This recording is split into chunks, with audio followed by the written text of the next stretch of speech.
It's time to stop comparing what you're doing on your own land or in your garden to what your next door neighbor is doing or to what the farmer down the road is doing.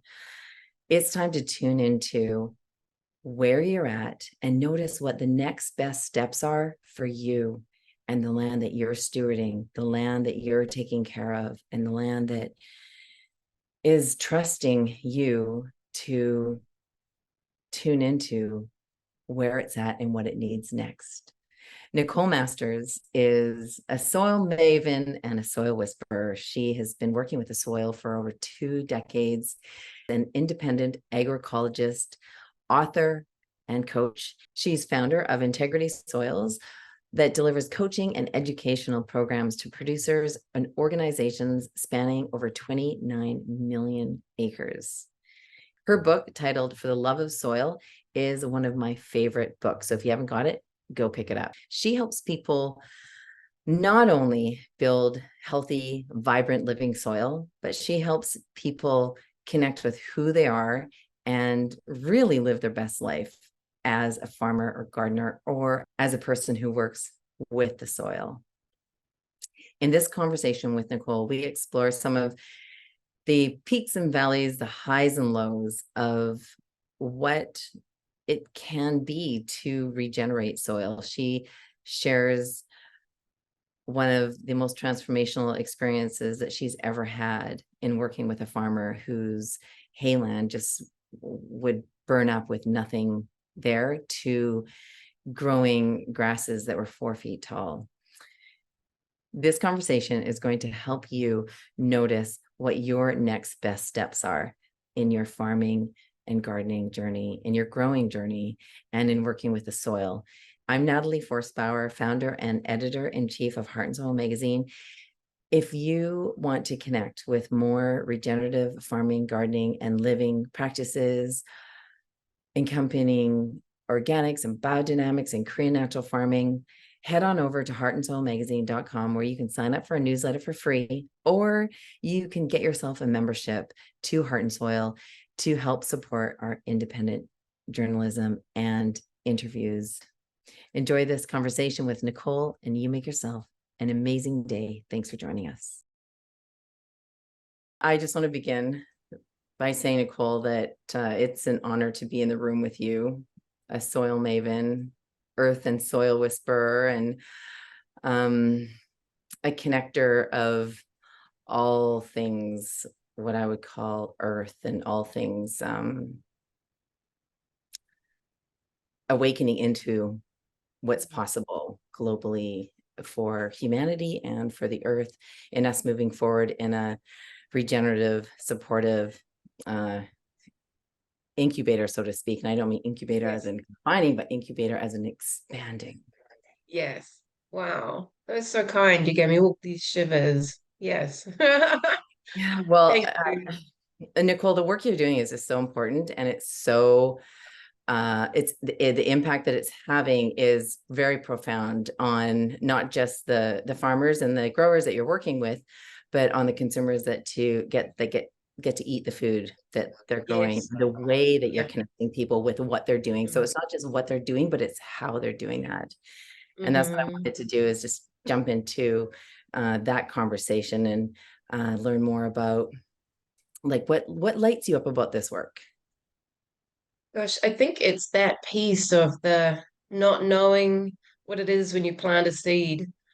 You know, you don't even know what the seed is when you put it in the soil, and then this thing sprouts, and you're like, wow, it's extraordinary that we're working with people that are really making a difference in their community, and how that shows up in so many different ways, and just not being attached to what something might look like in a community, and then hear stories of what a difference it's made in a family. You know, one of the I think one of the things that makes me feel really emotional is people coming up to me and saying, oh, I am emotional, um, is that I've saved their marriage. And I'm like, that's wild. And it's that somebody's touched by something that I've said, or someone that I'm working with, our whole community. I mean, I think this is the piece of separating myself out of the message, but that message has made an impact with somebody in such a way that they're reconnecting with each other at a heart level, or they're reconnecting about what they really care about, which is,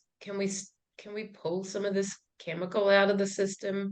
Can you support me in maybe low stress animal handling, and to have husbands and wives able to talk about that? It's so cool. And how do you do that? How does that happen? That communication, that connection?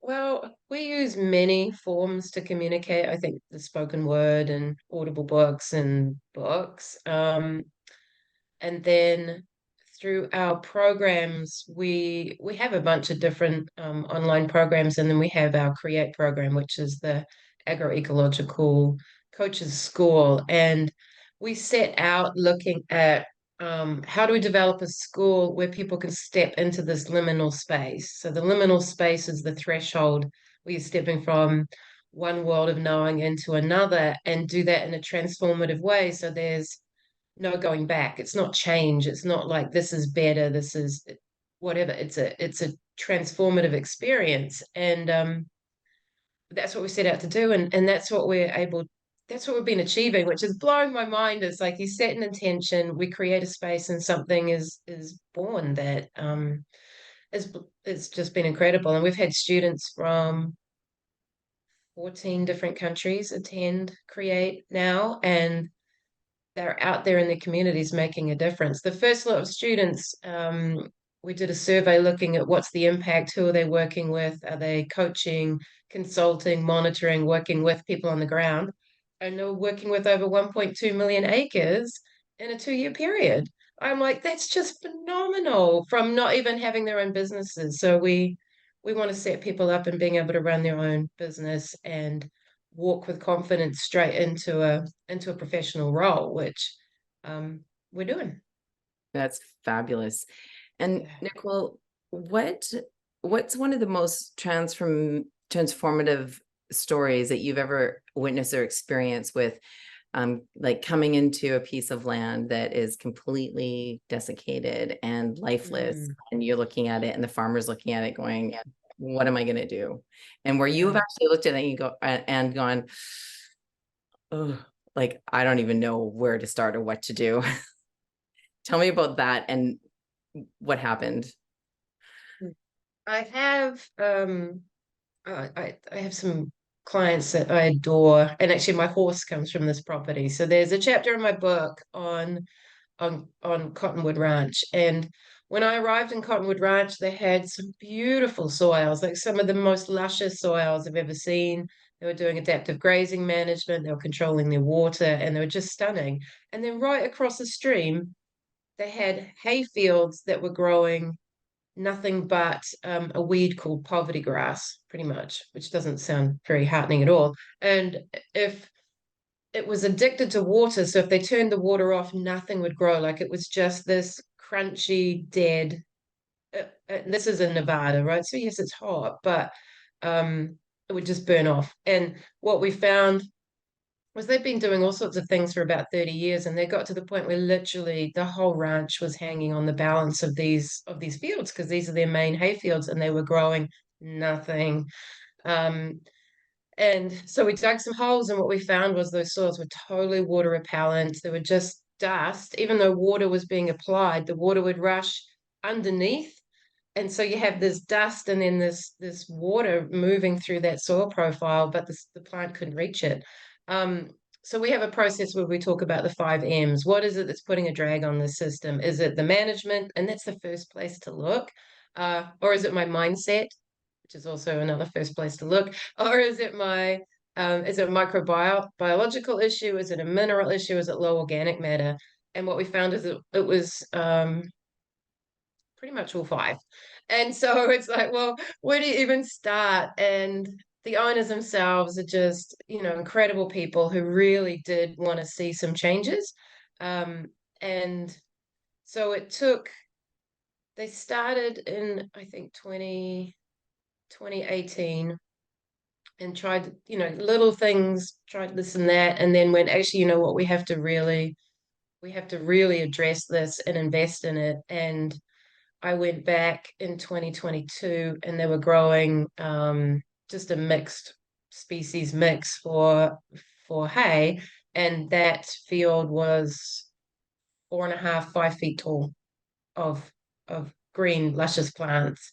And the soil itself had started to form. So we'd gone from these thatch layers that might be an inch deep to a soil profile, I think that was about 5 inches of aggregated soil. And it was just like, I've got the images, like you see these images, you're like, that seems like it's impossible. And really they shifted from feeling like something was impossible to what could be done. And this place is really remote as well, so it's not like you're going to get a bunch of product easily out there. They'd already been trying the grazing and knew that, well, they had nothing to graze. um, Mm. so yeah, it was just an incredible success, and they've only just started. Like, I'm not saying, oh, it's done and dusted. There's a lot of work to be done, but it was extraordinary.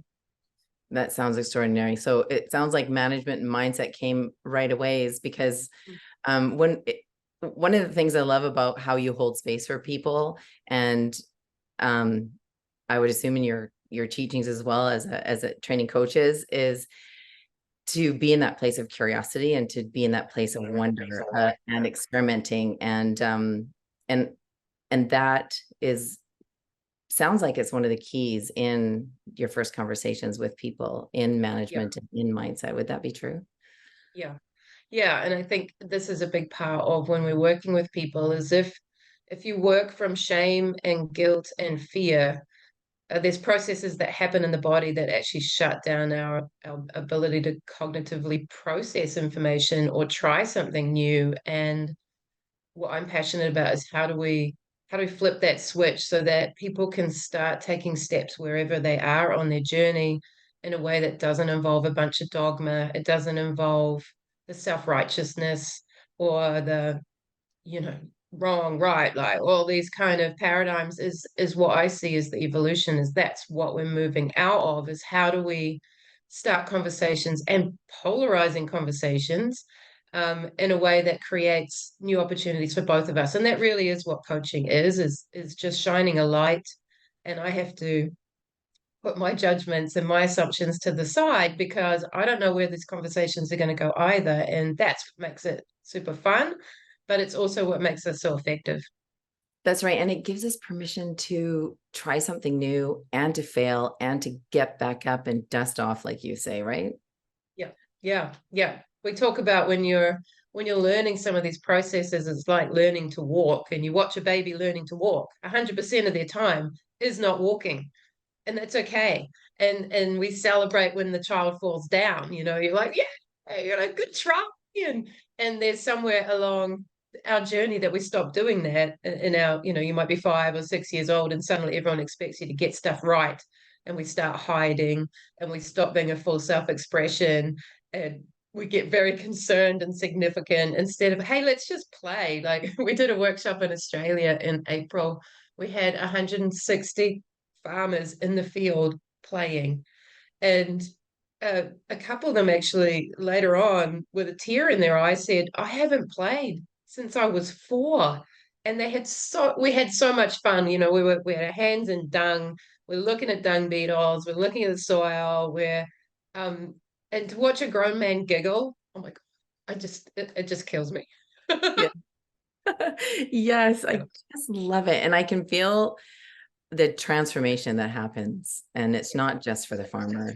It's like what you said, it's for their family and for their friends and for the evolution of their relationship with the land that they're stewarding and the food that they're growing.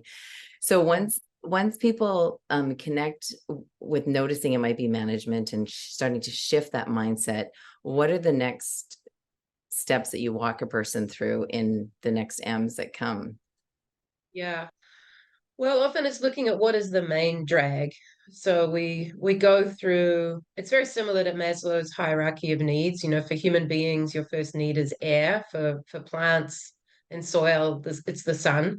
So how effectively am I capturing sunlight energy? How can I increase the efficacy of that? What's slowing down plant photosynthesis before we get into air, and and then water, and then comfort, but not, we don't talk about comfort in soil, but what's happening with decomposition before we even get into nutrients, and most agronomists come from it from a nutrient perspective, and it's very low down our triage. If you have to think, stat, this patient's dying, quick, we got to get in. What's the stuff we need to look at? So if I use cottonwood as an example of photosynthesis is literally not happening. So your main conduit to the sun, drawing energy down into that system to have enough energy to grow, was just not happening. So looking at what was undermining that, and that's these water repellent type soils that can't breathe. So just like us, if you can't breathe, you're in some big trouble. And it's the same with soil. So many soils that I go to, and it depends where we are in the world, but often compaction's their main issue. So we go to work on that. And in these situations in cottonwood, we actually did bring in machinery. So they ripped that soil. There's very few times that I would ever get in with mechanical interventions, but at the same time they were ripping and dripping, so feeding microbiology. So it's almost like you're earning the right to disturb a soil in such a way by also taking care of that underground livestock. So we talk, if you're cultivating, or if some people are using herbicides, how do you earn the right to do that so that you are allowing your system to rebound? Mhm, mhm. That's so powerful. When you talked about the comfort, I just saw it like all the microbes in that soil food web is like, it's like just like hugging the roots, hugging the soil, Yes. hugging all the things. Mhm. So Yeah. that was really powerful. Yeah. And it's cool Okay. because you think about it, even like climatic extremes and temperature extremes and flooding and waterlogging and like all of that.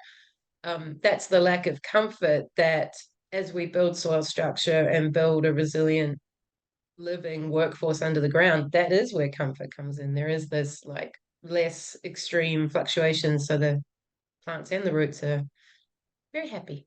Mhm, mhm. Yeah, I can feel that and see that. And so,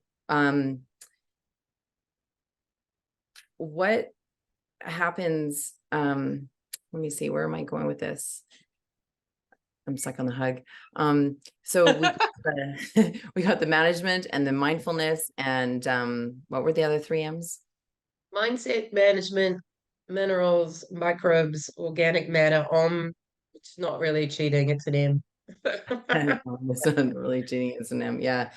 Um, actually, I think I'm just going to take this in a different direction. Is there anything you wanted to add to that before we? No, you go, let's go. Okay, awesome. Um, you talk a lot about in your book, For the Love of Soil, you talk and reference the connection between soil health and human health. And I'm just wondering if you could tell me a little bit more about that. Hmm. Oh, I think it's so fascinating, and I'm meeting more and more people, researchers, farmers, that are seeing this connection, and it's old philosophy as well. Like, it doesn't matter if you're talking about the cell of a bacteria or the cell of a human being or plants, is this patterns, there's similarities. And I think if you understand gut health, it gives you such an insight into soil health in terms of digestive systems, or even just thinking about disease. And that could be disease in the human body is inflammation, but in us, our gut is inside our body, but for the plants, their gut system's outside of the body. So they are basically outsourcing the systems that we have running. So you think about, most, well, like 95%, I think, of serotonin is made in the gut. Not saying that passes the blood-brain barrier, but where things are made in the body, hormones, secondary metabolites, vitamins, this is happening outside the plant root in terms of its relationships with microbiology. So the more diversity, the more biomass of microbes that we have around the root system, then the plant is directly communicating with them, and then they are communicating back with the plant. So it's so interesting. We're really on this new threshold of learning that's just exploding right now in terms of understanding these interconnectedness, and how some of these signals that microbes send back to plants are also the signals that we have in our own body to turn off disease. So I just I just feel like I know nothing. And actually that's a reality. I think we know so little about this. We're just bumbling around, but actually that awareness that there's all this communication happening all the time, and that's key to health. Yeah, I love that. I know nothing. And it's so curious because it's kind of like what I felt when you said that is I know nothing and I know enough to want to know more. Yeah, yeah, yeah, yeah. That's what lights, I think, farmers and ranchers and growers up, is that experience of starting to realize how little we know and how exciting it is, and that actually when you walk out on the field, your field recognizes you. Like your land, like, truly is like, oh wow, yeah, you're back. And it's either potentially something that's quite exciting or quite depressing, depending on who you are. Um, but yeah, I think some of these sort of esoteric ideas, there's more and more research coming in behind it. And I think Eastern medicine is being shown, and in terms of how that even applies to the human body, but how that also applies to soil. So yeah, we use some incredible um, biostimulants. I guess when you look at what we're putting out, it's really parts per trillion. I mean, we're almost operating in a homeopathic space, which is what the microbes are doing. It's homeopathic amounts of enzymes and signals that are turning on behavior in the plant or in that microbial community, to awaken. Mm, Mm, that's powerful. yeah. Nicole, tell me about the moment that you knew there was magic in soil. Like when you knew there was like something special happening. Um, I often think about the moment where I kind of really realized how insignificant we were, and that was when Mount St. Helens erupted. I was 5, and I was so taken with it. My nana subscribed me to National Geographic, and I'd run up that long, all the way up to the driveway to get my National Geographic and read about the power of the world. That Mount St. Helens could blow like that and totally change an environment, and we were so powerless to it. And then how nature returned in different ways and in different forms. But I think it has always been with me, that idea of, like, human inside. Obviously, we're part of nature, inside nature, um, in some ways being so powerless, in some ways using, like, just, I sometimes feel like we're just little kids, right? We're just running around and we're not considering the unintended consequences. And that concerned me from as early as I can remember, being really worried about erosion in New Zealand, because we have some big erosion issues, and it was pretty bad in the 80s. Um, and it just sort of, it's shaped my journey. Mm, that's really, Mm. really cool. And when you think about regeneration, what does that mean to you? Mm. So for me, regeneration is a journey. It's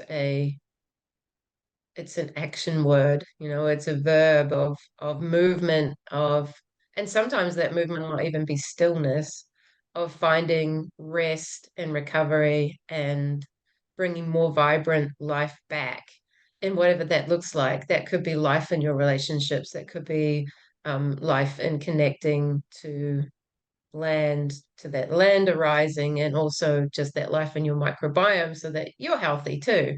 So for me, it's not a single approach in terms of it just being soil, although I think it's one of the key things that we pivot on is healthy soil. But looking at how do we bring this in every aspect of our life. And what I find is some of us might be really good in the soil piece and we're not so good in the community piece, or really good with water quality, but we're not so good at taking care of ourselves. And it's this bubbling up of how do we bring that to every piece? And that's the challenge. And I think for all of us, we're always out of integrity on this, because there's always pieces that we're just not as strong in, and being kind to ourselves while we work through it. Um, and knowing that there's no such thing as perfect. There's no perfect anything in nature. That there's always compromises. There's things that we do because you want to spend more time with the family, and less time on the farm or whatever that looks like, is how do we work these balances so that we're always working towards something that has more synergy, that's more regenerating. Mm. And when you reflect on that at your deepest level of where we are today, where you are today, and where your journey has taken you to this moment, and what you see as possible for the future, for planetary health, for global regeneration, Mhm. um, what do you see as one of the most important aspects of that that will have the greatest amount of impact? Mm. I think it comes back to who are we being through this experience? Um, who was it? The Dalai Lama, Gandhi. I think that there's a story, whether or not it's true, it might be an urban legend, but that he was at a peace conference and said, everyone's, arguing about peace, and he said, who in here actually has peace in their heart? And the response was, well, no one. And it's like we are talking the talk of regeneration while we're in a degenerating state, and what we need to bring is this peace in our heart of, I am being someone that's regenerative, I am being someone that is connected, is kind, is kind to myself, is working through this process. That's where I see transformation arising. If we just talk about it, it's just more of the same old that we've done in the past. It's got to be a lived experience, and that is the programs that we teach. Is, and I don't even like the word teach. It's a journey, and we can shift those gears internally, and then it becomes abhorrent to do some of the things that we're doing to land, or abhorrent to treat animals a certain way, or to eat a certain food. Or, I had a I had a really interesting experience with a student recently who said after he'd done our 5-day training, normally he'd head home and he'd have McDonald's because he was tired. And he's like, I just drove past. And I'm like, that might sound really small. And I know he hasn't had McDonald's now for like 3 or 4 months, but it's the it's that suddenly it just doesn't align with what your commitment is. And we have these gaps between what we care about, but actually what our actions are on the ground. And if we can shrink that, and what that takes is this state of being, and that, um for me, is the peace. If we can really shift that, then suddenly it's not about just shareholders returns, or I have to make this compromise because I'm tired, and we're in a rush, or whatever these things are that come up, is we can still create a space out of a world of being. Mm, powerful. So be it. Well, So be it. so be it, and so it is. Mhm. Nicole, one of the things I love about your book, For the Love of Soil, is how you thread together our consciousness with working with the land, with working with the soil, and learning about just kind of where we're at, where we've been, and where we're going. And you do it so eloquently with such grace and such fortitude and fierce wonder that it just moves me so deeply. And I can't express my gratitude for you and the way you share your voice and the space you hold for all of humanity and the beings that we share this earth with. So thank you. Thank you, Natalie. That was so, so, so kind. Yeah, and I don't see myself as that way. Like, I feel like I'm just really direct, and I'm not lyrical. I try and make complex issues easy for us to digest. How do we, and sometimes I'm like, I'm just a simple creature, very simple in my communication in terms of, yeah, how do we make some of this complexity available so that something new can be born?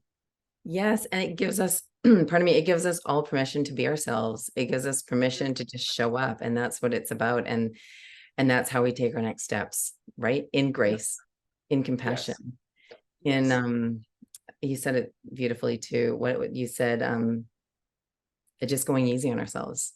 Yeah. Yeah. So Yeah. Bring yeah, more of with that. that, Yeah. pardon me. Yeah. I think bringing more of that, and what I see as one of the most dangerous things in this realm as we move forward is comparison. I just, I watch people lose their spirit and their innovation and their internal, like when they start comparing themselves to others. And I think this is the piece of just, this is where you're at is perfect.